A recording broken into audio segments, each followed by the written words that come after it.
Fechar nossos olhos. Pai querido, Pai amado, obrigado, Jesus. Senhor, o amor, Pai, o amor nos transforma, nos envolve, Jesus. Nós te amamos, Senhor, entregamos nossa vida, nossa casa, nossa igreja em suas mãos, Deus. Faz o que quiser de nós, Deus. Usa, Pai, nos transforma, Deus. Receba a nossa adoração, nosso louvor nessa noite, Deus. Vamos aprender mais de Ti, Senhor. Te amamos, Deus. Quem sou eu para que o grande Rei me receba assim? Me perdi, Ele me encontrou, seu amor por mim, seu amor por mim. Quem Deus liberta, livre enfim será. Sou filho de Deus, sim eu sou. Tua graça me resgatou, me purificou. Quando eu era um pecado, se morreu por mim, se morreu por mim. Quem Deus liberta, livre enfim será. Sou filho de Deus, sim eu sou. Em tua casa, ó Pai, há um lugar pra mim. Sou filho de Deus, sim eu sou. Escolhido, perdoado, eu sou quem dizes que eu sou. Tu és por mim até o fim. Eu sou quem dizes que eu sou. Escolhido, perdoado, eu sou quem dizes que eu sou. Tu és por mim até o fim. Eu sou quem dizes que eu sou. Sim, eu sou quem dizes que eu sou. Oh, quem Deus libertar, livre enfim será. Sou filho de Deus, sim eu sou. Em tua casa, ó Pai, há um lugar pra mim. Sou filho de Deus, sim eu sou. Em tua casa, ó Pai, há um lugar pra mim. Sou filho de Deus, sim eu sou. Oh, oh.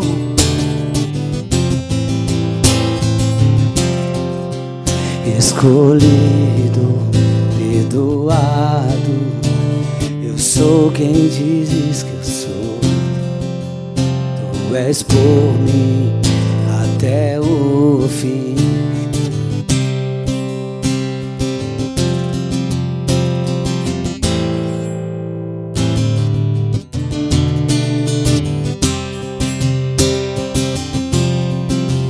Tu és por mim até o fim. Eu sou quem dizes que eu sou.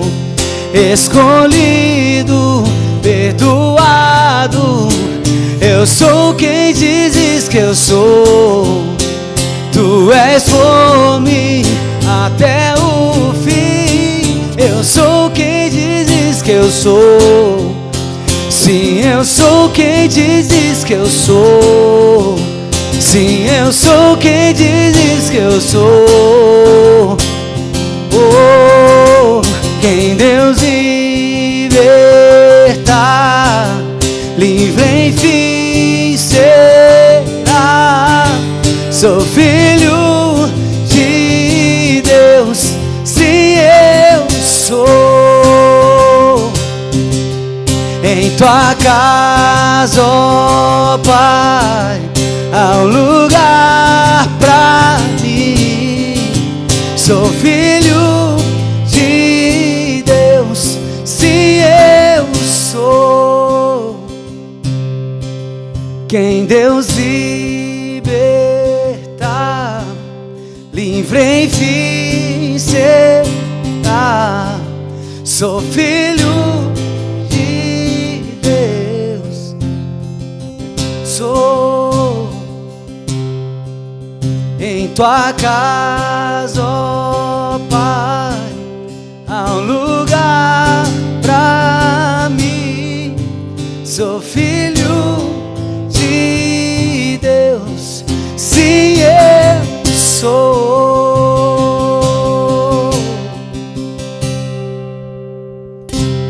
Aleluia. Aplaudir ele, irmãos. A palavra está com o pastor Igor Silva.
Aleluia, irmãos. Paz do Senhor Jesus Cristo, amém? Irmãos, como é gratificante esse dia que nós temos aqui. Eu não sei se é só comigo, mas a felicidade que eu tenho de participar dos estudos na quarta-feira é algo inexplicável. É algo assim que nós precisamos testemunhar, porque é algo sobrenatural. É muito prazeroso, muito gostoso, é algo tremendo. E eu quero te motivar a perseverar, né? Nós estamos falando da igreja modelo, a igreja primitiva de Atos. E um dos primeiros aspectos que Lucas relata aqui é sobre a perseverança deles, né? Perseverança na doutrina, perseverança na oração, perseverança no partir do pão. E a perseverança faz a diferença, irmãos. Hoje nós já vencemos mais uma etapa, né? Porque todos que estavam semana passada, todos estão aqui. Ou seja, estão perseverando em aprender cada vez mais. E algo muito relevante dessa igreja, irmãos, era a influência que as pessoas iam tendo sobre a vida dos outros. Uns perseveravam, os outros iam perseverar. Nós vamos até falar dessa estatística que Lucas relata aqui, de números. Primeiro ele começa com uma somatória, depois ele começa já com uma multiplicação. Isso por quê? Porque eles perseveravam e isso ia contagiando as outras pessoas. Então eu quero te desafiar em nome de Jesus Cristo, para que você persevere no aprendizado da palavra e assim você contagie outras pessoas. Marque, irmãos, temas, marque coisas que você acha embora tudo é relevante, mas algo que fala com você, algo que você acha interessante, compartilhe nas suas redes sociais, compartilhe com outras pessoas, vão influenciando as pessoas a se relacionarem mais com a palavra. Nós temos esse potencial hoje. Essas redes sociais, essa ferramenta que nós temos, é um potencial de influenciar as pessoas. Nós influenciamos as pessoas em tantas coisas, irmãos. Né? Vamos fazer uma vaquinha online, tá? Todo mundo começa a compartilhar. É algo assim, começa a compartilhar. Você começa a fazer exercício, todo mundo daqui a pouco está fazendo assim. Hoje é um poder de influência muito forte as redes sociais. E por que não usarmos a favor do reino de Deus? Naquele tempo, eles tinham como talvez um privilégio de perseverar todo dia no templo. Hoje nós não temos. Né? Mas nós temos o que eles não tinham, as redes sociais. Quantas pessoas eles influenciavam no templo e quantas pessoas nós podemos influenciar através das redes sociais? Ó, eu que sou um Zé Ninguém, irmãos, um Zé Ruela, se Paulo era o menor que tinha, eu sou, tipo assim, eu sou o farelo, né? Eu tenho 300 e poucos seguidores. Então, se a metade vê, já são 100 e pouco. Eu influenciei 100 e poucas pessoas, irmãos. É uma semente que está germinando. O nosso potencial hoje de influência é muito maior do que eles tinham naquela época. Então, nós precisamos usar isso a favor do reino, irmãos. Não tem nada mais prazeroso para o ser humano do que contribuir com o reino de Deus. Não tem. A prosperidade, a felicidade, o contentamento, a alegria, a fé está ligada a você usar o que você tem a favor do reino de Deus. A palavra diz que ninguém vence Deus no dá. Então nós precisamos usar o que nós temos como ferramenta, como influência, para influenciar as outras pessoas a meditar. As pessoas olham como que fulano está estudando a palavra, como que fulano está assim, daqui a pouco a pessoa também quer, porque ela viu uma mudança na sua vida, ela sabe de onde está surgindo aquela mudança. Quando eu posto um livro que eu compro ou que eu leio, irmãos, não é para mostrar que eu estou estudando, não, é para influenciar as pessoas a talvez começarem a ler também, ou acharem interessante um título de um livro. Né? É assim que é o reino de Deus. Então eu quero te desafiar, irmãos, a você usar o que você tem nas suas mãos, o que o Senhor está confiando a você, para você influenciar outras pessoas. Você imagina o dia que você chegar lá e o Senhor falar assim, essa pedrinha na sua coroa aqui, esse galardão é porque um dia você plantou uma semente. Você falou, mas como? Não, um dia você falou da palavra, compartilhou a palavra, porque a palavra diz assim, aqui uns plantas, outros regam, mas Deus dá o crescimento. E nós vamos tomar posse dessa promessa. Então eu quero te desafiar a fazer isso em favor, não é do reino não, em favor de você, em favor de nós, porque quando nós fazemos para o Senhor, nós estamos fazendo para nós. E nós estamos estudando aqui a carta modelo de Atos da igreja primitiva, e nós vamos ver como que eles tinham esse poder de influência. Uma já era na perseverança, perseveravam na doutrina. Porque hoje, irmãos, eu vou falar por mim, tá? Hoje nós temos uma facilidade de enjoarmos fácil das coisas, né? Nós temos uma facilidade para nos desconectarmos com as coisas, principalmente coisas que vão contra, principalmente a nossa carne. Nem vamos falar do estudo da Bíblia, vamos falar de outra coisa, tipo uma leitura. A leitura que você tem, você começa a ler, já te dá sono. Se você estiver na frente da televisão, você vai uma série, 2 séries, 3 séries, um jogo, 2, 3 horas jogando. Eu não sei se é só comigo, mas você pega um livro e já começa. Parece que é automático, moço. Né? Eu sei que está ligado ao nosso cognitivo, né? O nosso visual, a mensagem de nós forçarmos as nossas vistas, mas não é só sobre isso. É sobre que tem coisas que são difíceis mesmo do nosso corpo acostumar. E nós somos tendenciosos a desanimarem, a enjoarmos, a talvez não ver resultado, porque quando nós olhamos para a palavra de Deus e nós não entendemos que o resultado não é nosso e o resultado é da palavra, fica difícil. Se nós entendermos que o papel da igreja é proclamar o evangelho e não cumprir as nossas vontades, vai ficar mais fácil. Então, nós só vamos enxergar resultado, isso vai fazer nós muito mais felizes e muito mais ativos se nós olharmos o resultado segundo o que a palavra nos ensina.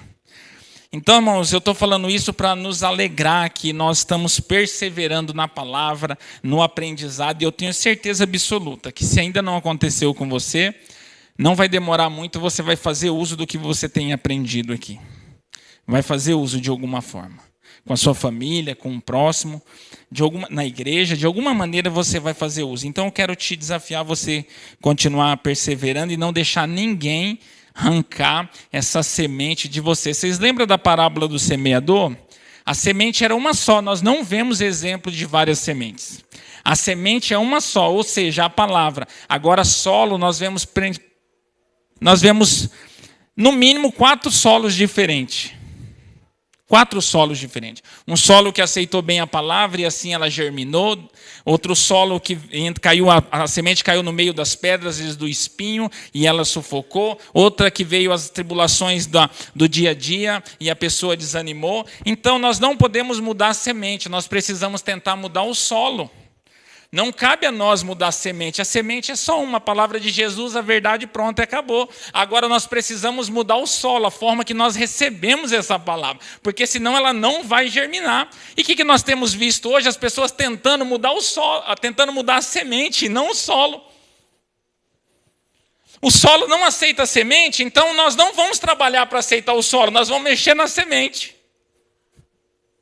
Pecado é pecado, vai continuar sendo pecado. Cruz é cruz, inferno é inferno, céu é céu, Jesus é Jesus, amor é amor, justiça é justiça, graça é graça. E nós precisamos tratar o solo para que essa semente germine, não mudar a semente. A semente é uma só.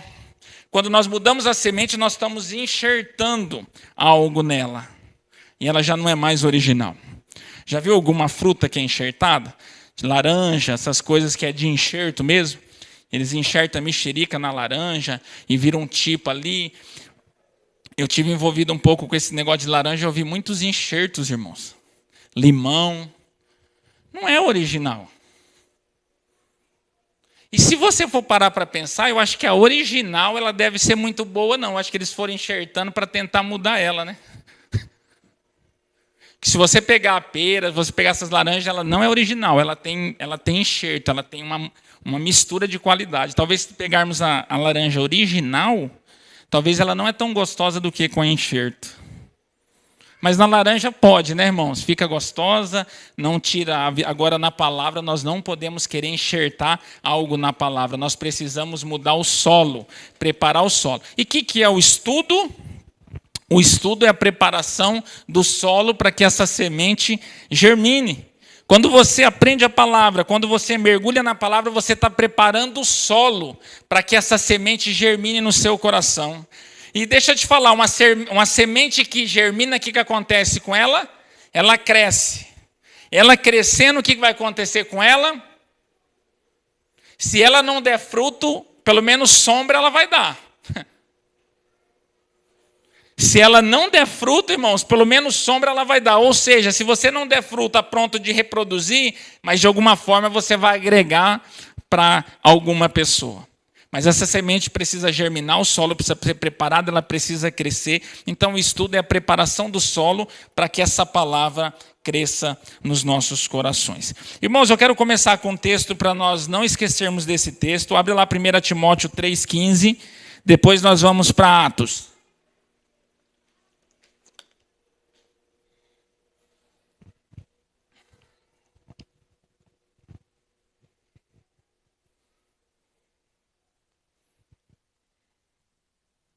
Olha lá, 1 Timóteo 3,15, que é o texto base de todo esse estudo, né, irmãos? Eu vou colocar aqui só para nós meditarmos, toda quarta-feira nós meditarmos nesse texto. Mas se eu demorar, esta carta vai lhe dizer como devemos agir na família de Deus. Ou seja, não é uma opção, é um dever. Dever, a palavra devemos, vem de dever. Não tem opção outra, tem que agir dessa forma. Devemos agir na família de Deus, que é a igreja do Deus vivo, a qual é a coluna e o alicerce da verdade. O que a igreja é? A igreja é quem sustenta a verdade do evangelho. Tanto o alicerce onde é edificado, como a coluna que sustenta depois de ter edificado. A verdade do evangelho. Isso que é igreja. Isso que é igreja. Isso nós não podemos esquecer. Mas hoje nós vamos falar com base na igreja de Atos, que é um modelo a seguir, sobre o crescimento da igreja física. E não só das pessoas, mas o crescimento também da palavra de Deus, que são coisas diferentes, né? O crescimento de pessoas e o crescimento da palavra de Deus. Isso é muito interessante, que nós vamos conseguir correlacionar para o dia de hoje. Que hoje nós vemos muitas igrejas crescerem, mas crescerem o público, mas a palavra de Deus diminuir. Larga como o mar e rasa como uma piscina. E nós vamos ver um exemplo primordial de que o crescimento de pessoas tem que estar condicionado primeiramente ao crescimento da palavra de Deus. Não adianta nada a igreja encher de pessoas que não conhecem a palavra de Deus, que não conhecem a essência, os princípios, os mandamentos, os fundamentos. Então são coisas diferentes. O crescimento da palavra e o crescimento das pessoas. Qual que é o ideal? Igual acontecia com eles. Crescia as pessoas e crescia o conhecimento. Crescia a pessoa, aumentava o temor, aumentava o amor, aumentava a oração, aumentava o devocional. Então, irmãos, é muito interessante. Mas vamos começar pela oração, que é um ponto muito principal para o crescimento da igreja como pessoas e o crescimento da palavra de Deus. A oração. Aí talvez nós falamos assim, mas nós vamos falar de oração? Eu já sei o que é oração. Eu já participei de campanha de oração, culto de oração, de momentos de oração. Eu sei o que é oração. Mas, irmãos, aqui nós vamos aprender realmente para que serve a oração e para que, na verdade, deveria ser também a oração. Além de ser um relacionamento com Deus, né? Através desse relacionamento, nós precisamos orar, mas sempre em favor da vontade de Deus e não da nossa. Tem aquele texto de Tiago que diz: vocês pedem, mas não recebem. Por quê? Vocês pedem mal. E por que pedem mal? Porque vocês pedem para o próprio prazer de vocês. Irmãos, até a oração não, a própria oração tem que ser feita em favor de Deus, não em favor de nós. Porque ele diz assim: vocês acham que eu não sei o que vocês necessitam? Tudo está ligado à oração, quando ele diz para entrar no quarto. Será que eu não sei o que vocês necessitam? Então, ou seja, irmãos, oração é para em favor de Deus. Aí é lógico, em um relacionamento íntimo, irmãos, é lógico que você pede. Ainda mais sabendo e confiando que Ele é poderoso e infinito para fazer coisas maiores. Lógico que você pede. Não é proibido pedir. Só que o principal, o primordial, não podemos pular nem alterar fatores. A oração tem que ser em favor de Deus. Nós sempre falamos de um exemplo muito conhecido de Salomão. A sabedoria de Salomão. Quando ele teve a oportunidade de conversar com Deus, para pedir algo para Deus, aquilo ali era uma oração, tá, irmãos? Oração não é só esse pampeiro de gritaria. Não, oração, é oratória, de você falar, verbalizar. Isso pode ser nenhum monólogo, num diálogo, num triálogo, não importa. Você está verbalizando, é uma oratória, uma oração. Deus perguntou para Salomão o que ele queria. O que ele disse naquela oração? Senhor, o teu povo está crescendo demais. Me dê sabedoria para que eu possa julgar segundo a reta justiça esse povo. Ele pediu em favor dele ou em favor de Deus? O povo não era dele, o povo era de Deus. E ele pediu sabedoria, não foi para administrar a empresa dele, para aumentar a empresa dele, ou para cuidar das mulheres dele, para cuidar do reino dele. Não, não, não. É para julgar o teu povo. O povo é de Deus, não era de Salomão. O que Deus falou para ele? Ah, Salomão, eu sondei o seu coração por não pedir que eu agisse com justiça aos seus adversários, por não pedir riquezas, nem carro, nem cavalos. Eu vou te dar sabedoria, riqueza, servos, servas. O teu povo vai ser mais numeroso do que as estrelas do céu. Está entendendo, irmãos? Quando nós pedimos em favor de Deus, irmãos, nós recebemos de Deus muito mais daquilo que nós pensamos. Olha só, eu vou te dar sabedoria, que você pediu, mas ainda eu vou te dar riqueza. Ainda eu vou te dar carro, cavalo, servos.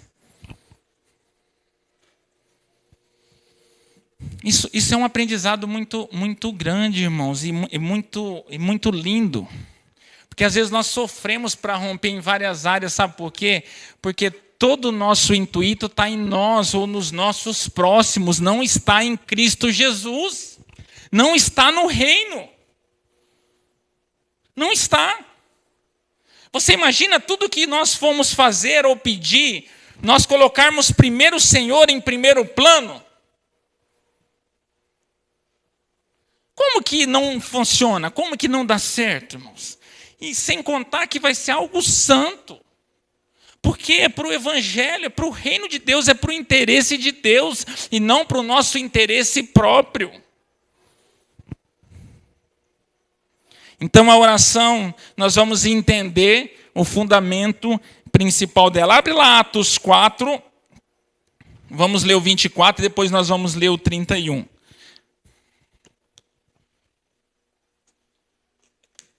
Por isso que a palavra fala, meu povo padece por falta de conhecimento, por falta de entendimento.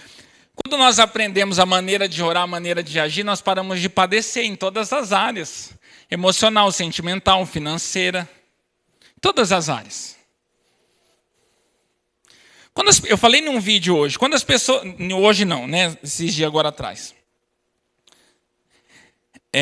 Quando as pessoas entenderem, irmãos, que a igreja e Cristo Jesus não é lugar de fazer troca, elas vão conseguir desfrutar do melhor. Quando elas entenderem que o único que ofereceu algo em troca de adoração, foi Satanás a Jesus. Quando ele disse, se você me adorar, se você prostrar, eu vou te... Está vendo esses reinos aqui? Está vendo tudo isso aqui? Se você me adorar, eu vou te dar. Aí onde nós vemos Jesus oferecendo alguma coisa em troca de adoração? Vocês viram ou não? A não ser que na minha Bíblia não tenha, arrancaram, né? Pega os 4 evangelhos e vê Jesus falando assim, ó, se vocês virem me adorar, eu vou te dar tal coisa. Se vocês virem me adorar, eu vou te dar tal coisa. Onde está? A única coisa que nós vemos é quando ele foi tentado por Satanás. Satanás oferecendo em troca de adoração. Se você me adorar, eu vou te dar todos esses reinos. Hã? Aí agora as pessoas vêm para a igreja adorar o Senhor a troco de alguma coisa. Que dia que ele ofereceu alguma coisa para você vir adorar ele? Ele ofereceu sim a vida dele na cruz. E não foi a troco de adoração, foi a troco de salvação. Morreu na cruz para nos dar a possibilidade de uma salvação, de uma vida eterna, nos fazer unidos com Deus. Aí as pessoas vêm adorar o Senhor para receber algo. Então isso, moço, é tudo falta de conhecimento, de entendimento, de aceitar e de leitura, porque isso vai contra a nossa vontade. É lógico que até eu queria. Se eu não soubesse, até eu queria vir na igreja para adorar o Senhor a troco de alguma coisa, porque eu sei que Ele pode fazer todas as coisas, mas por eu saber, com toda a humildade, o Senhor abriu os meus olhos, eu não venho mais na igreja para adorar Ele a troco de coisas. Eu venho adorar Ele porque hoje eu amo Ele, eu não troco Ele por nada, por tudo que Ele fez na minha vida, por tudo que Ele é, e sem contar, lá no finalzinho, no restinho, eu lembro que não tem outra opção, que Ele é o único caminho. Você imagina, irmão, se tivesse no meio desse caminho, assim, ó, Jesus é o caminho, a verdade e a vida. O caminho estreito te leva para o céu, para uma vida eterna de adoração, de santidade, de alegria.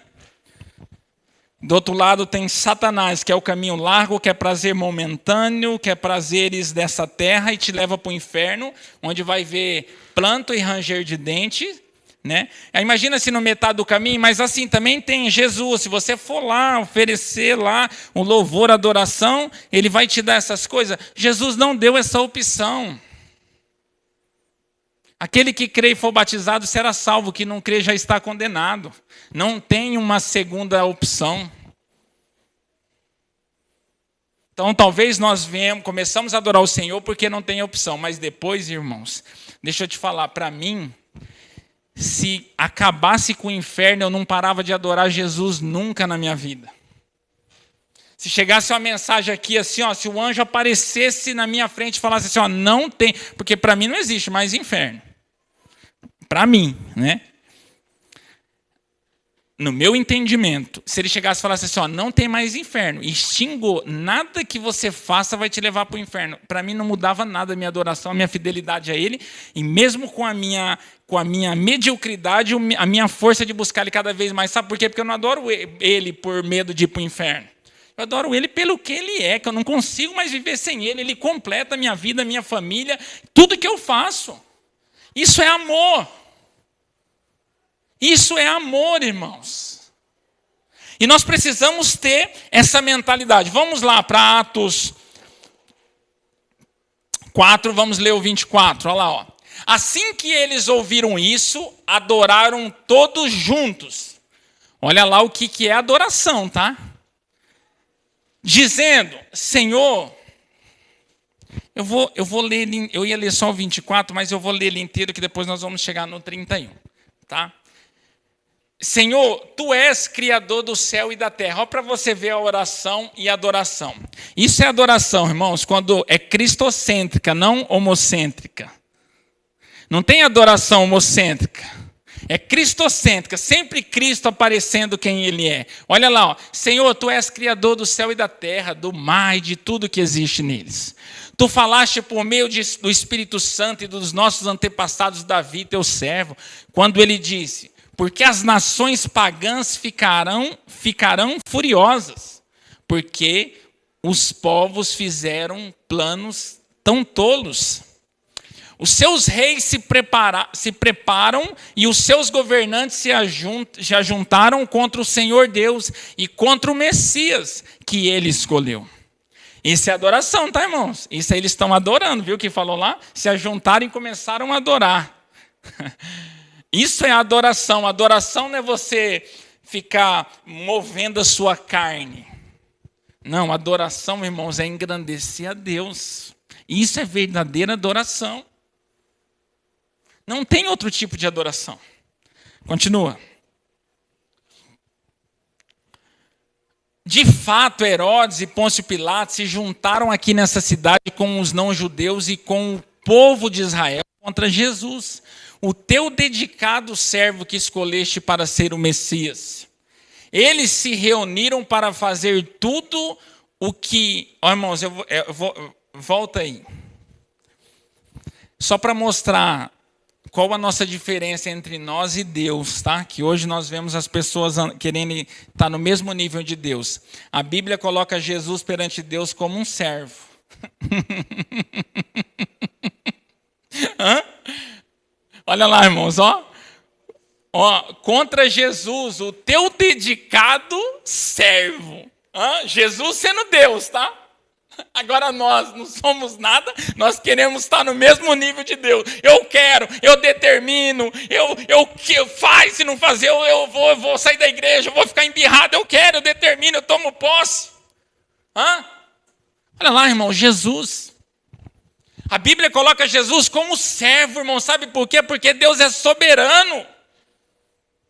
Nós temos que entender a soberania de Deus. Nós não podemos nos colocar no mesmo nível de Deus. Não colocando no mesmo nível de Deus, nós entendemos que Ele é o nosso Senhor e que ao nosso Senhor nós devemos toda honra, todo respeito, toda reverência, toda fidelidade. Agora, quando nós colocamos Deus no mesmo nível de nós, deixa eu te falar, como que nós vamos reverenciar alguém do nosso nível? Hã? Eu vou fazer uma pergunta para mim e para você, não é só para você, é para mim e para você que eu pensei aqui agora. Se Deus fosse do mesmo nível que você reverenciava Ele ou não? Responde. Vamos supor que Deus fosse igual você, igual eu. Você ia chamar Ele de Senhor? No mesmo nível que você é. Mas eu não chamava, porque eu sou medíocre. Eu sou medíocre. Se Deus fosse no mesmo nível que eu, não cultuava Ele, não reverenciava Ele, porque eu sou medíocre. Eu sou falho, eu tenho variação. A palavra diz que Ele não tem variação de luz. Ele é o princípio, o meio, o fim, o alfa, o ômega. O leão da tribo de Judá, irmãos. Nós precisamos entender a soberania de Deus. Ele coloca os luminares nas mãos. A terra é o extrato dos pés dele. Aí nós queremos estar no mesmo nível, irmãos. Isso vai nos tirando o temor. Porque se nós entendermos a grandeza de Deus, nós começamos urgente a reverenciar. Senhor, qual que é a sua vontade? Sua vontade é essa? Não, eu não tenho opção, eu tenho que cumprir.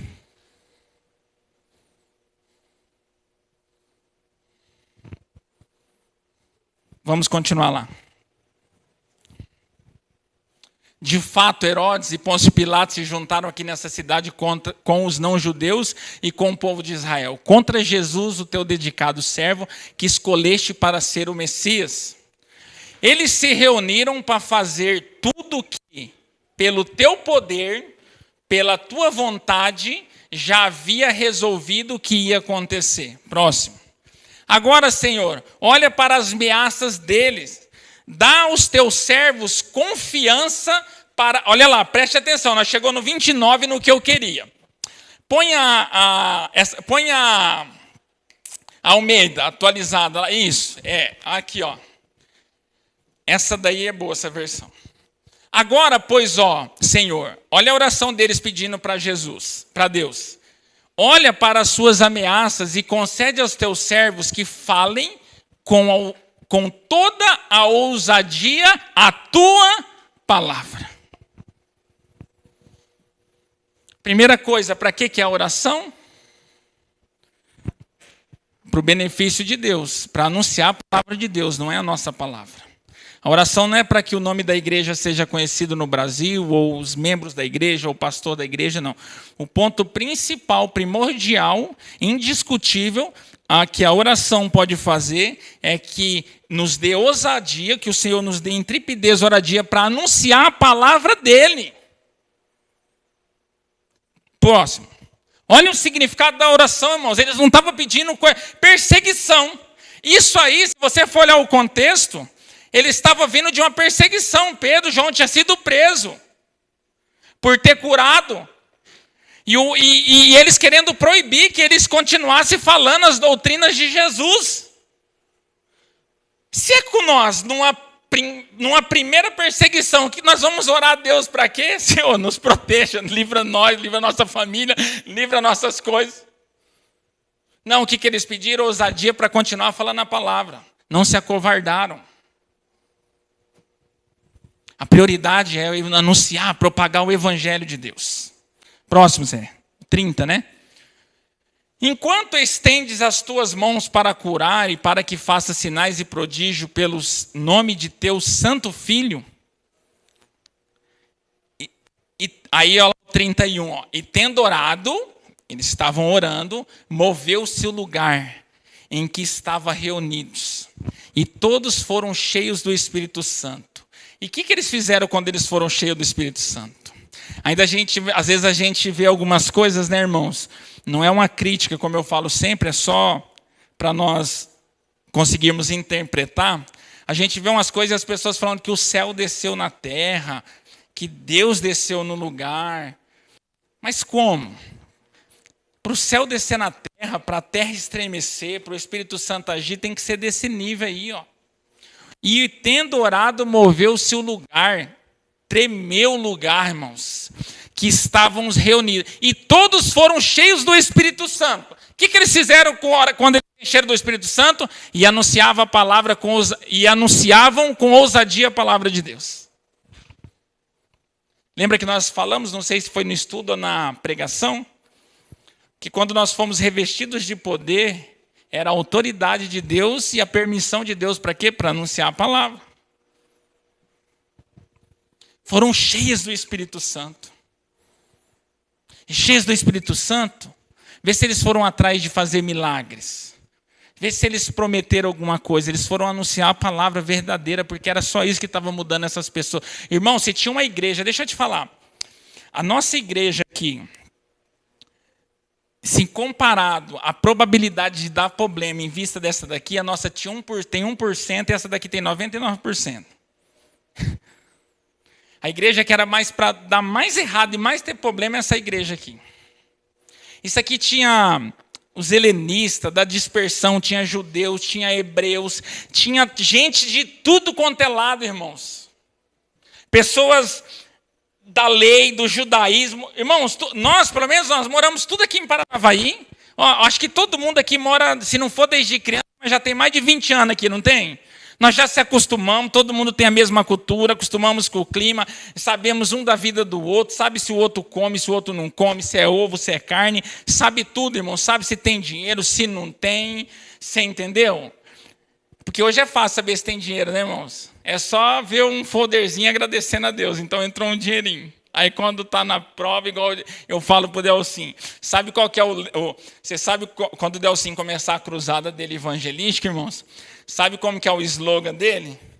Quem te viu passar na prova e não te ajudou? O Delcim. Ô Juliano, vai ser o slogan dele, viu? Aí, irmãos, quem te viu passar na prova e não te... Quando a maré bateu no barco, né? Então, irmãos, nós sabemos tudo, nós somos próximos, né? Família, muito próximo, e nós viemos de uma cultura muito parecida. Aqui não, irmãos.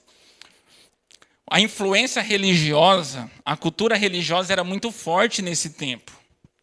Era muito forte, paganismo, judaísmo, tudo que você imagina. Então, essa igreja tinha tudo para dar errado.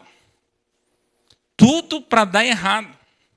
E por que ela deu certo, irmãos? E nós só estamos aqui hoje por causa dela.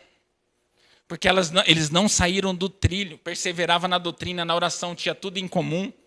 Um amava o outro. Nós vamos ver lá depois que tudo que tinha era do irmão. Como que vai dar errado? Como que vai dar errado, irmãos? Isso é modelo de igreja. Essa foi a igreja que Jesus estabeleceu e diz, sobre essa igreja as portas do inferno não prevalecerão. Sobre essa igreja. Então é fácil, irmãos, nós rompermos. Mesmo em 2021, mesmo com o secularismo em alta, mesmo com o mundanismo em alta, mesmo com a graça barata em alta, é fácil nós rompermos e chegarmos aonde nós queremos chegar. É somente nós obedecermos e perseverarmos, irmãos. Como igreja, nós vamos chegar. Essa igreja aqui, ela começou pequena e começou a influenciar outras pessoas, por mais que a proporção nós não vamos conseguir alcançar, porque isso é a diferença dos tempos, mas nós podemos alcançar. Nós podemos dizer igual Paulo, percorremos a boa corrida, irmãos, preservamos a fé em busca da coroa da vida e da salvação, mas não depende só de mim, não depende do Espírito Santo, não depende de Jesus, não depende dos apóstolos, depende de mim, de você. A igreja ideal, sabe onde ela está? Ela está dentro de cada um. É só colocar em prática. Você imagina se todo mundo colocasse em prática a igreja ideal, irmãos? A igreja ideal existe. É só nós colocarmos em prática, nós obedecermos. E a palavra diz que o Senhor não vai nos desamparar. O Espírito Santo vai crescer. O Espírito Santo vai enchendo de sabedoria. Nós já vivemos. Sobrenatural de Deus, do Espírito Santo. Se não for coletivo, é individual. É só nós perseverarmos e não deixarmos, irmãos, que as coisas aí de fora arranquem de nós essa vontade, esse desejo de cumprir o que é certo. Nós temos muito mais probabilidade, irmãos, de alcançar o alvo do que esse povo aqui tinha. Qual que é a diferença? Que eles não se entregaram. Eles não se entregaram às falsas doutrinas. Não se entregaram às culturas dos dias. Eles perseveravam no que a Bíblia ensinava. E se nós não sairmos da Bíblia, nós vamos alcançar. É a igreja perfeita dos nossos filhos, dos nossos netos.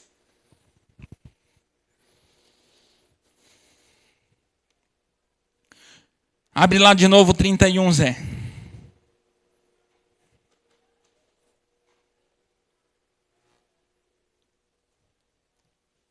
4:31. E tendo orado, moveu-se o lugar em que estavam reunidos, e todos foram cheios do Espírito Santo, e anunciavam com ousadia a palavra de Deus. Se nós não mudarmos a essência da oração, se nós não mudarmos, nós vamos alcançar o alvo.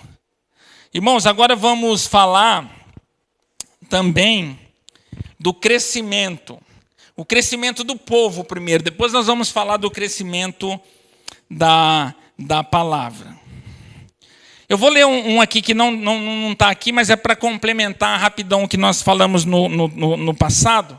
Abre aí Atos 4, mesmo o 32, depois desse aí. Aqui ele continua falando como que a comunidade, a igreja vivia.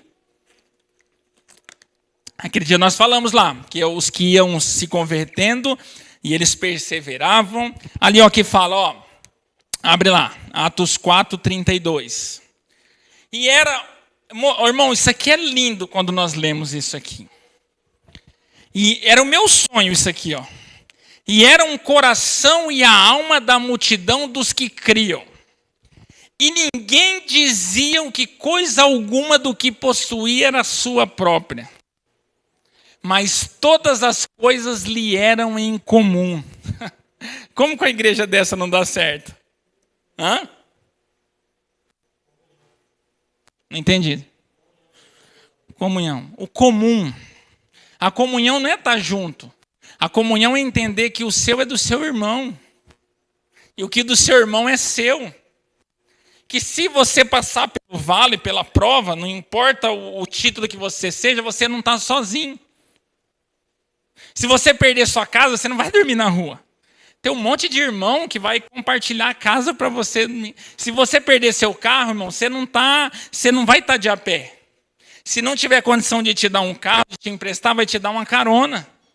Isso, irmão, quer ter em comum. Deixa eu te falar. Quem não quer congregar numa igreja dessa? Hã? Quem não quer? Justamente. Porque ele não quer de ninguém, só que ele não quer de ninguém, porque ele não precisa, para não ter o direito de contribuir com o dele. Ô, irmãos, deixa eu te falar. Aí depois nós entendemos, né? Ah, mas por que a igreja está desse jeito? Né? No contexto geral.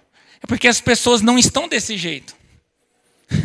Você sabe por quê? Porque hoje as pessoas não respeitam o irmão, nem para dizimar um pouco e ofertar, em consideração de que ela usa o banco, ela usa o banheiro e o irmão também usa. E que se ela não dizime a oferta, o irmão dizime a oferta, é uma falta de respeito. Hã? Olha a diferença. Se nós não chegarmos numa mentalidade, irmãos, de respeitar o nosso próximo, em contribuir para que todos usufruam, como que nós vamos chegar nesse nível de pensar no nosso irmão? Como? Isso que é comunhão, isso que é família, isso que é amar, irmãos. Olha lá, ó, da multidão dos que creram era um coração e a alma, ninguém considerava exclusivamente sua uma das coisas que possuía. Tudo, porém, lhe era comum. Com grande poder, os apóstolos davam testemunho da ressurreição de Jesus. O que os apóstolos faziam? Ficava falando da vida deles ou não? Ficava oferecendo prosperidade, falando que ia desbloquear as pessoas ou não? O que os apóstolos faziam? Dava testemunho da ressurreição de Jesus. Deixa eu te falar, que ele ressuscitou, tá? Eles falavam, ao terceiro dia a tumba está vazia, tá? Ele vai voltar. Ele morreu por você. Aí, irmãos, deixa eu te falar, como que a igreja não vai encher de amor e de temor? Testemunho da ressurreição de Jesus. Em todos eles havia abundante graça, pois nenhum necessitado havia entre eles. Porquanto os que possuíam terras ou casas vendendo traziam os valores correspondentes e depositavam aos pés dos apóstolos. Então se distribuía a qualquer um à medida de que alguém tinha necessidade. É muito profundo isso aqui, irmãos, mas é só para complementar o nosso texto do estudo passado, de como era a igreja dos convertidos. Lá, o 2,42, e perseverava na doutrina dos apóstolos, na comunhão, no partir do pão e nas orações. Em cada alma havia temor, e muitos prodígios e sinais eram feitos por intermédio dos apóstolos. Todos os que creram estavam juntos e tinham tudo em comum, vendiam suas propriedades, bem distribuindo. É lindo demais, irmãos.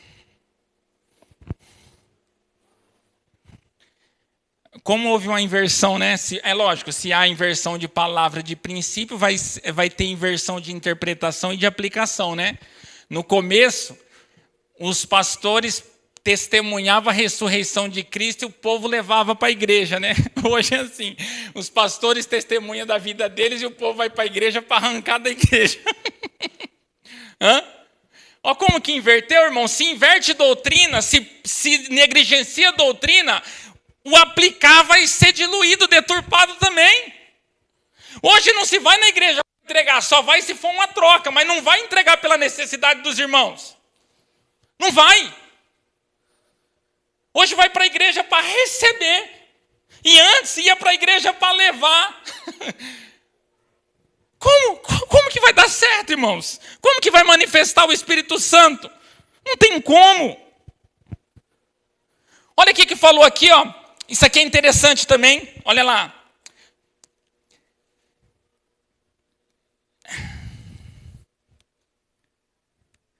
E cada um havia temor. E muitos prodígios e sinais eram feitos por intermédio dos apóstolos.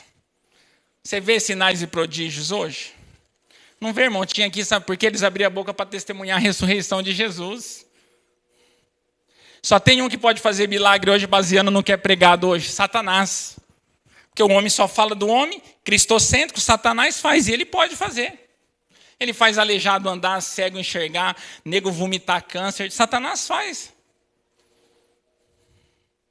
Jesus disse, ó, cuidado, hein? Vai vir meu nome, e meu nome vai vir fazendo sinais e maravilhas. Não se deixe enganar. Senhor, mas como que nós vamos saber disso? Vocês conhecem a árvore pelo fruto.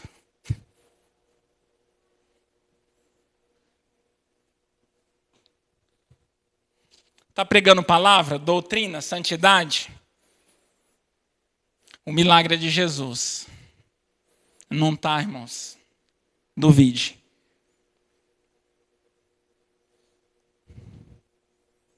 No outro estudo nós vamos falar sobre Ananias e Safira, sobre disciplina. Como a disciplina ela é necessária na igreja. E por que hoje as pessoas negligenciam, igual Ananias e Safira, e não acontece a mesma coisa? Lógico, era um sinal para as pessoas gerarem temor, mas um reino, a palavra fala que Boizebu não pode expulsar algo que é dele, irmãos. Então, não tem disciplina do Espírito Santo em algo que não provém do Espírito Santo.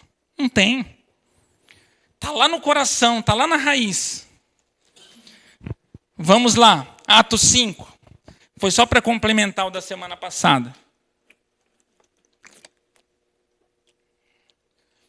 Você imagina, irmãos, se todo o povo brasileiro que saíram da igreja, ou estão desigrejados, ou estão perdidos na igreja, porque hoje a proporção de gente perdida da igreja é muito maior do que perdido lá fora. As pessoas que estão perdidas lá fora, as pessoas que estão desigrejados, as pessoas que já estão condenadas, vamos se dizer assim, as pessoas que migraram de igreja, estão migrando, pulando de igreja. ela tem mais membresia na igreja do que serviço na carteira registrado. Se você pegar a carteira dele, ele trabalhou em 2 lugares registrados, porque não para, mas igreja ele tem uns 30 certificados. Você imagina se todas essas pessoas, irmãos, resolvessem amar como Jesus fala para amar, perseverar como Jesus fala para perseverar, orar como Jesus ensina para orar. Imagina, você acha que as pessoas brigavam de igreja? Você acha que as igrejas não eram muito mais relevantes? Você acha que as igrejas não eram muito mais influentes? Se todo mundo que não suporta essa doutrina fique migrando de igreja em igreja para achar um lugar ideal, ela se tornasse ideal.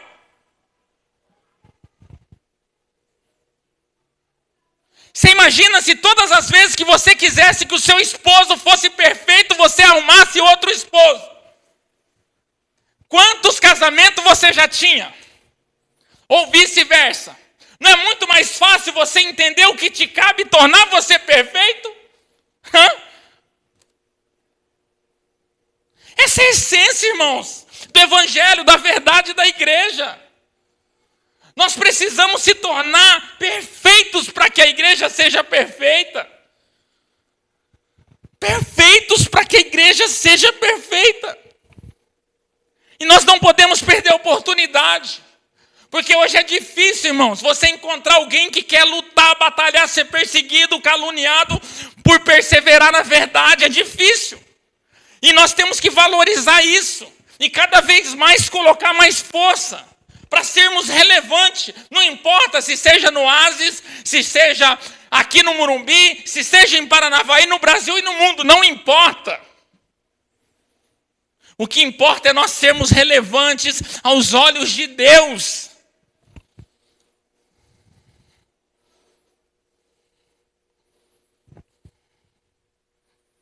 Olha lá, Atos, abre lá, 5,14.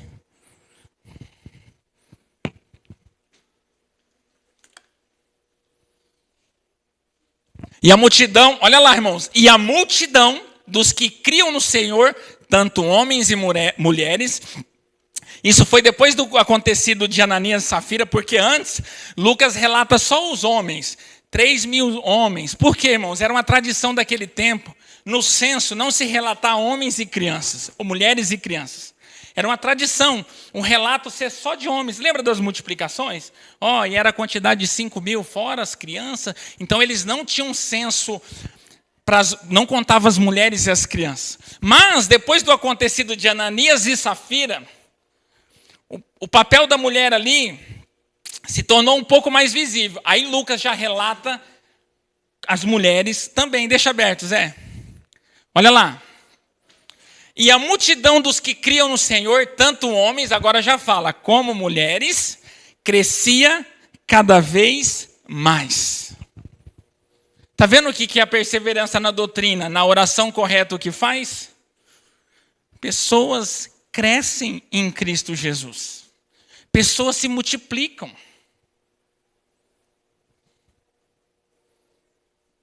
Como que nós... Como que é o nome daquele negocinho? Não é nem fruta, eu usava para tirar no estilingue lá, que sumiu, né? Não, a mamona não doía, tinha outra que doía, aquela bem pequenininha assim. Como que era o nome dela? Lá na Elza Caselli tinha. Rapaz, como que era o nome? Aquilo lá sumiu, né? Bolinha verdinha assim, ó. Rapaz, não é mamona não. Tá bom, não, beleza, vamos para mamona, tá? Vamos para mamona. Você imagina, irmãos, nós sendo mamona, nós vamos gerar maçã? Você já parou para pensar que o crescimento da igreja, não estou falando do crescimento físico, eu estou falando do crescimento de amor, de contentamento, de gratidão e de entrega. Você já parou para pensar que o crescimento da igreja depende de você?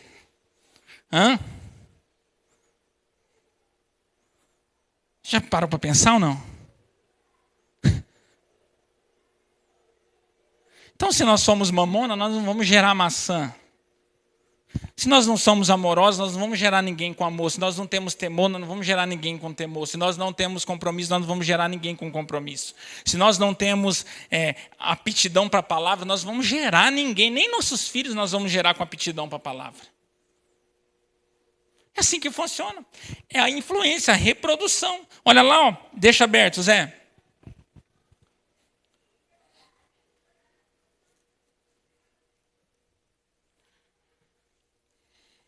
Cinco 14. Pode deixar aberto, aí é a hora que eu falo para você tirar. E a multidão dos que criam no Senhor, tanto homens como mulheres, cresciam cada vez mais. Por que cresciam? Porque eles perseveravam e não saíam do trilho. Abre lá agora Atos 6:1, um pouco mais para frente.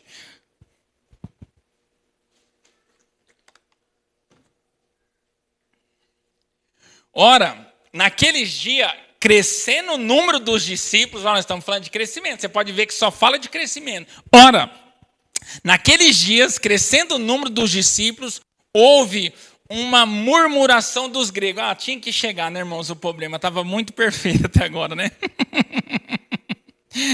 A igreja estava muito perfeita, né, irmãos? Agora chegou a murmuração. Chegamos no capítulo 6, se deparamos com a realidade, a murmuração.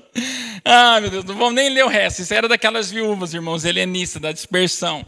As hebreias e as outras que estavam reclamando que não estavam recebendo a cesta básica, né? Ora, naquele dia, crescendo o número de discípulos. Crescendo, então o número de discípulos vinha crescendo. Esse é o exemplo do crescimento do povo. O povo vinha crescendo. E o interessante, irmãos, que nesses relatos, nessas estatísticas de Lucas, nós vemos duas coisas diferentes que é interessante. A um certo ponto aqui, ele fala que estava acrescendo pessoas. E depois de outro certo ponto, ele fala que estava multiplicando as pessoas. Ou seja, somar é diferente de multiplicar, não é? Mais é mais e vezes é vezes, né? Ó, para você ver como que é. A um certo ponto, estava somando pessoas. Depois de um certo ponto, começou a multiplicar as pessoas. Porque estava dando resultado, as pessoas continuavam perseverando. Por isso que de um censo de 3.000, 5.000, ele já pulou para a multidão. Já pulou para a multidão, porque eles estavam no caminho certo. Agora vamos lá para o crescimento da palavra. Lembra que eu falei que os dois precisam caminhar juntos? Mas o primordial é o crescimento da palavra, que automaticamente, mais cedo ou mais tarde, vai ter o crescimento de pessoas. Porque é melhor a palavra se destacar para 10 pessoas consolidadas do que a palavra não se destacar para 1.000 pessoas. Precisa caminhar junto, mas o primordial é a palavra. Nós nunca podemos olhar para a quantidade e para a multidão. Isso nós temos exemplo de Jesus. Jesus, quando teve a oportunidade que requereram dele outros milagres, ele não fez. E era uma multidão, tá, irmãos? A igreja de Jesus ali, ela estava mais ou menos com uns 10.000 membros. Sabe por quê? Porque antes foi a multiplicação dos pães e dos peixes. Lá fala que era só homens, era 5.000, fora as mulheres e as crianças. Aquele tempo não tinha nem televisão, nem absorvente, não, nem camisinha. Preservativo. Imagina o tanto de gente que tinha, de criança. Se tinha 5.000 homens, você imagina, vamos se dizer aí, mais 2.000 mulheres e o tanto de filhos. E hoje, só aqui, 3, 6... 7, 8, 9, 10, meu Deus, só aqui é o dobro. Ó, para você ver a proporção, só aqui é o dobro. Ó. Só aqui é o dobro, imagina aquele tempo. Então a igreja de Jesus ali já tinha no mínimo umas 10.000 pessoas, irmãos. Bombou, fez uma campanha, ele fez a campanha da multiplicação dos pães e dos peixes e da cura. A cura milagrosa. Bombou, quase 10.000 pessoas. Aí quando eles atravessaram o mar lá, que Jesus andou sobre as águas, eles falaram, opa, não quer mais milagre, não para aí não. Tem fulano para ser curado, nós precisamos sustentar. Faz outro milagre. O que Jesus fez em João? Por que vocês correm atrás do pão que padece, sendo que eu sou o pão vivo que desceu do céu? Se vocês não comerem da minha carne e beberem do meu sangue, não tem parte comigo. Sabe o que fez, irmãos? A igreja de Jesus esvaziou, ficou só 12. Do dia para a noite. E esses 12 ainda Jesus falou assim, vocês não querem ir com ele não? Irmão, imagina a congregação, você hoje fala, meu Deus, o pastor deve estar em pecado, a mulher do pastor, o filho do pastor, o rapaz do violão deve estar no pecado, que a igreja esvaziou. Não, se é hoje é assim, né? Vê se Jesus se preocupou, irmãos, com a multidão e falou, tá bom, vou fazer mais milagre para vocês me seguir, né? Não, o que eles tinham que achar em Jesus é o que Pedro achou, no versículo 6,68. Para onde nós iremos se só o Senhor tem palavra de vida eterna? Eles tinham que achar em Jesus o caminho para a vida eterna, não os milagres. E Jesus não fez. Então, irmãos, a palavra é primordial, o crescimento, irmãos, é consequência. Essa igreja de 12 dos discípulos hoje, de 12 dos discípulos naquele tempo, quantos cristãos não tem em 2000 anos? O que virou os 12? Os 12 produziram muito mais, irmãos, do que milhões de pastores, apóstolos, presbíteros que existem hoje. Os 12 discípulos, olha que Matias, nós nem ouvimos falar muito de Matias, aí compensa com Paulo, né? Com Barnabé, com Timóteo, compensa com essa galera aí. Mas eles fizeram muito mais do que o resto de todos os apóstolos que passaram pela terra até hoje, e pastores e discípulos. Por quê? Respaldado na palavra. Estão entendendo, irmãos? Palavra é primordial, o crescimento é consequência. Vamos ver o crescimento da palavra para nós encerrarmos. Olha lá, Atos, vamos ler... Atos 6, o 5, o 4, Atos 6, 7. Atos 6, 7. Olha lá, está vendo a diferença, irmãos? Que se nós não atentarmos, nós confundimos o crescimento de pessoa e o crescimento da palavra? E crescia a palavra de Deus, e em Jerusalém se multiplicava muito o número dos discípulos, e grande parte dos sacerdotes obedeciam à fé. Os sacerdotes que serviam nas sinagogas, os judeus. Olha lá o que crescia. E o que crescia ali? A palavra de Deus. Ou seja, a morte, a ressurreição de Cristo, a volta de Cristo, os milagres de Cristo, a graça de Cristo, o amor de Cristo, a justiça de Cristo, era proferido, irmãos. Lá não era a fama de Pedro, não era a fama de ninguém. E Pedro tinha curado, irmãos. Ananias e Safira caíram mortos na frente dele. Eles curaram na frente do templo lá, eles curaram um deficiente, eles curaram um leproso, e não era o nome, a fama de Pedro que se percorriam, era a palavra de Deus, porque a única coisa que sustenta cristão, a única coisa que faz homens ser transformados, a única coisa que nos aliança com Deus é a palavra dele. É a única coisa, irmãos, que sustenta. Olha lá, o crescimento de pessoa é uma coisa, o crescimento da palavra é outra. Eles perseveravam na doutrina, na oração, no partir do pão, na comunhão, o povo ia crescendo e automaticamente a palavra ia crescendo.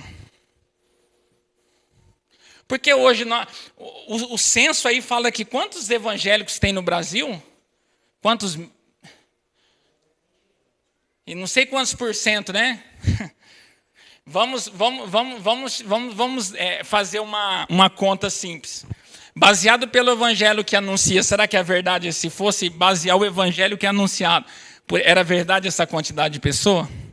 Você imagina 20 milhões de evangélicos anunciando a verdade? A palavra estava sendo deturpada, irmãos. Nós estávamos dependendo de um presidente para defender princípios de Deus. Nós estávamos precisando de partido político, de um senado para defender princípios, pautas morais, em colégio, em igreja. Você acha? Você acha que estava esse nível? Se 20 milhões de cristãos estivessem fazendo com que a palavra de Deus crescia, agora eu vou falar um negócio para você. Se eu perguntar para você se você conhece tal igreja, tal igreja, tal igreja, tal pastor, você conhece. Conhece ou não conhece? Você sabe onde fica, você sabe quando tem culto, você sabe o tanto de gente, você sabe de tudo. Hoje é mais proclamada a placa da igreja do que a palavra de Deus. Está entendendo, irmãos? O que é isso?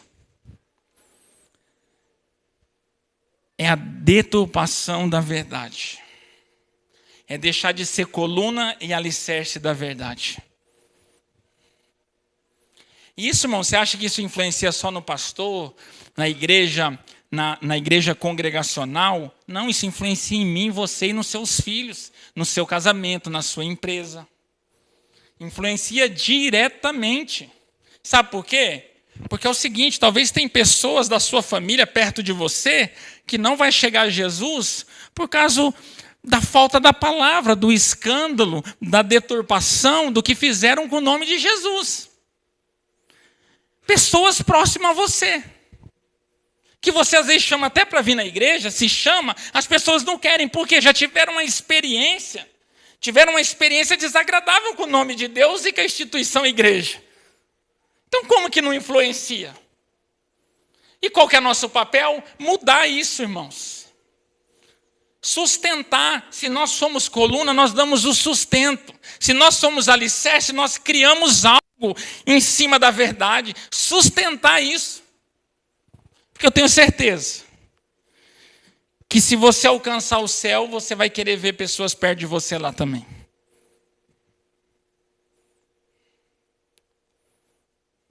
Você imagina você no céu e seus filhos queimando no inferno? Hã? Ah, eu não vou ver. Quem disse que você não vai ver? Quem disse? Lembra do Lázaro, do mendigo pobre de Lázaro? O que ele falou? Ele estava de um lado, tinha um grande abismo, o rico e o mendigo Lázaro, né? Era isso, né? A palavra fala aqui que ele fez. O mendigo que estava todo dia ali, que ele desprezava, que todo mundo desprezava, estava no seio de Abraão do outro lado. Ele falou assim, ó, moia a ponta do seu dedo na sua língua e põe aqui na minha língua, de tão quente que estava. Aí falou, ó, não tem como ir aí não, tem um grande abismo entre eu e você. Aí falou assim, ó, então pelo amor de Deus, deixa eu descer lá para falar para os meus. Ele falou assim, não adianta, sabe por quê? Veio os profetas, mataram. Veio Jesus, mataram. Veio os apóstolos, mataram. Quantas pessoas falaram, não acreditam, não vai adiantar você ir lá agora, acabou, não tem mais chance. Imagina um mendigo que era desprezado falar assim, ó, molha o seu dedo na sua saliva e põe aqui na minha boca.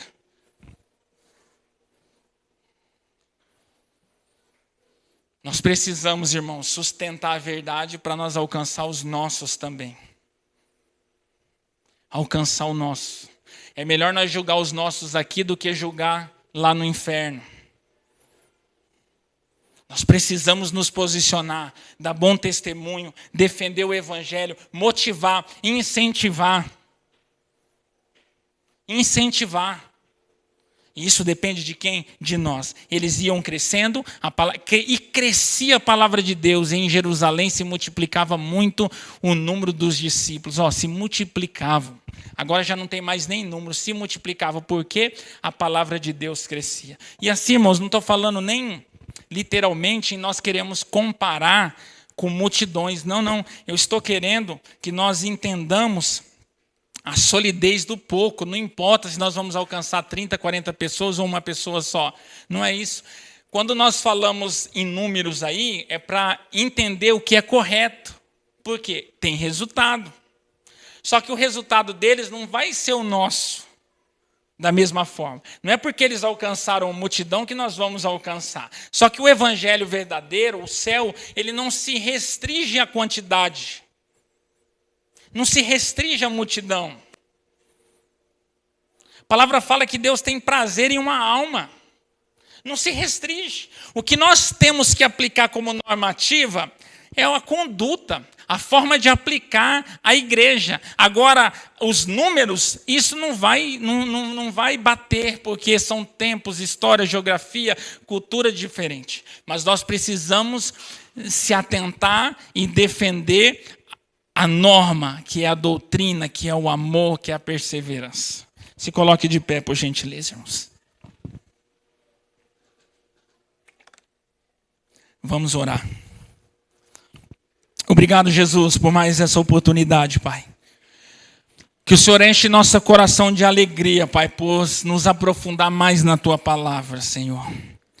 Nos dê força, estratégia para perseverarmos na doutrina dos apóstolos, da comunhão dos santos e no partir do pão. Para que possamos ser coluna e baluarte da verdade, por mais que possamos ser taxados como loucos ou qualquer título, Qualquer coisa, não importa. A nomenclatura não importa para nós, o que importa é o que o Senhor acha de nós. Enquanto uns olhavam para Jesus e falavam assim, quem é você?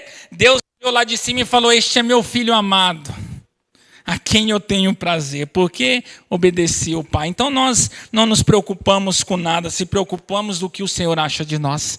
E nos dá força, estratégia, sabedoria, e nos dá intrepidez, Pai, para continuar pregando a Tua palavra verdadeira, que é mais cortante do que faca de dois gumes, que é a marreta que esmiuça a penha, Senhor. Nos dê, nós precisamos de intrepidez, de autoridade, de sabedoria, de discernimento, com amor, humildade, Senhor, para que a Sua palavra possa ser propagada, nem que for no nosso bairro, Senhor, nem que for na nossa casa e na nossa família. Porque hoje as pessoas estão tão longe da palavra que elas não estão deixando de ganhar a África, elas estão perdendo os seus próprios filhos.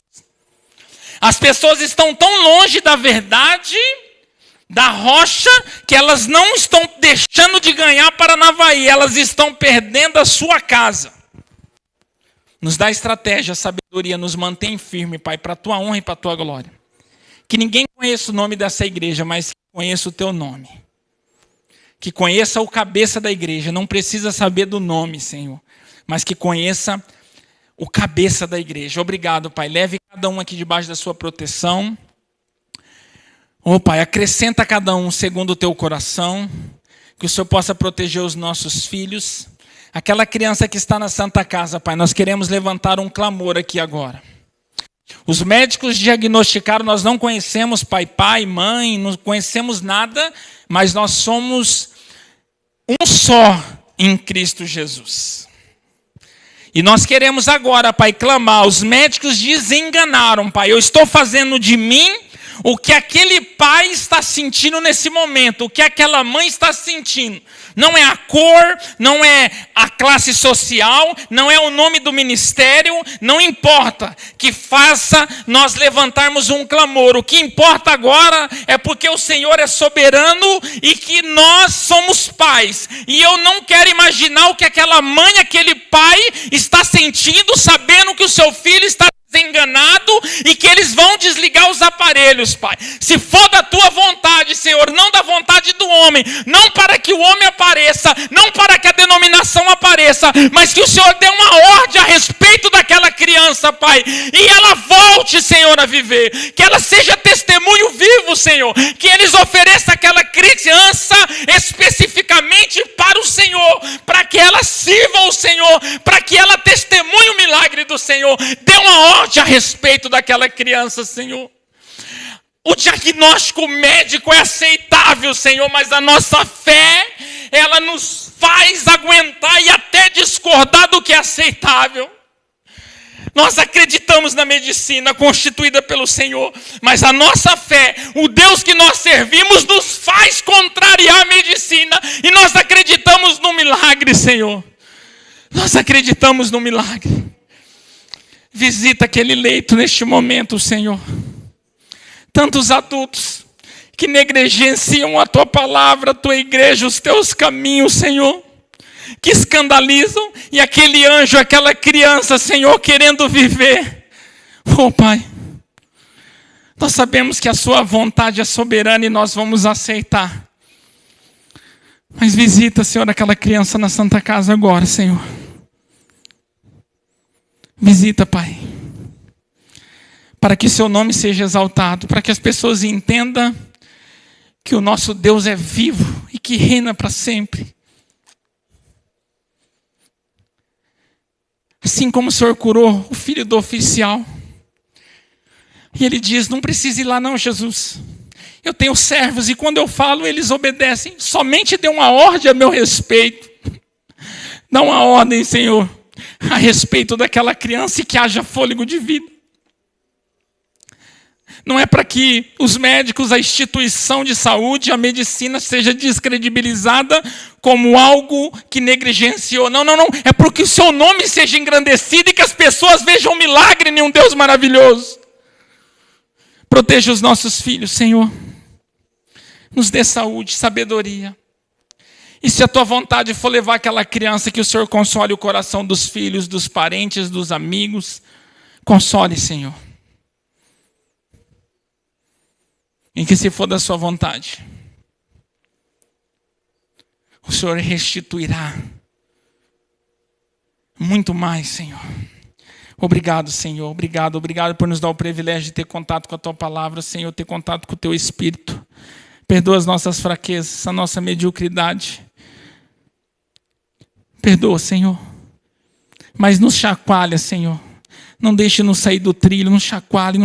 Nós precisamos do Senhor, para que o teu nome seja expandido, seja conhecido e reverenciado em nome de Jesus. Aplauda o Senhor, irmãos, porque Ele é maravilhoso em nome de Jesus. Aleluia. Estamos encerrados, amém.